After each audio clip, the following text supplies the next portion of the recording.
பெரியார் அவர்கள் அது போல சொல்லவே இல்லையா?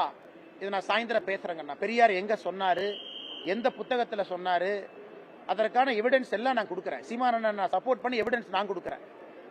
அதை பொது வெளியிலே பேச வேண்டிய அவசியம் இல்லைங்கிறது என்னுடைய கருத்துங்கண்ணா. ஏன்னா பெரியார் பேசி எத்தனையோ புத்தகங்கள் இன்னைக்கு அழிச்சிட்டாங்க. ஏன்னா அந்த அளவுக்கு அவர் பேசியிருக்காரு, பெரியார் அவர்கள் பேசியிருக்காங்க. ஆனால் அண்ணன் சீமான் அவர்கள் பெரியார் அவங்க பேசியிருக்காங்கன்னு சொன்னதை எந்த புத்தகத்துல பெரியார் எழுதியிருக்காங்கிற எவிடன்ஸ் நான் கொடுக்குறேன்.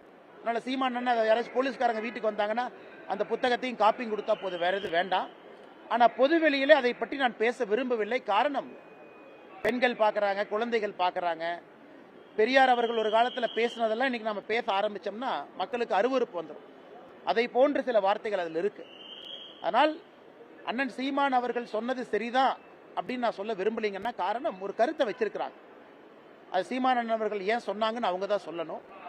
அதனால் என்னை பொறுத்தவரை பெரியார் அவர்கள் பேசி இருக்கிறாங்களா நீங்க கேட்டீங்கன்னா அது போன்று பேசி இருக்கின்றார், அதற்கான ஆதாரத்தை நான் தர தயார் என்பதை பத்திரிகையாளர் சந்திப்பில் நான் சொல்றேன்.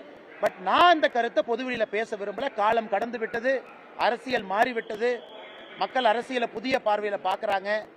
பெரியார் அவர்கள் இதற்கு முன்பு பேசியதெல்லாம் பொதுவெளியில் எடுத்து பேச ஆரம்பிச்சோம்னா ரொம்ப தவறா போயிருங்க.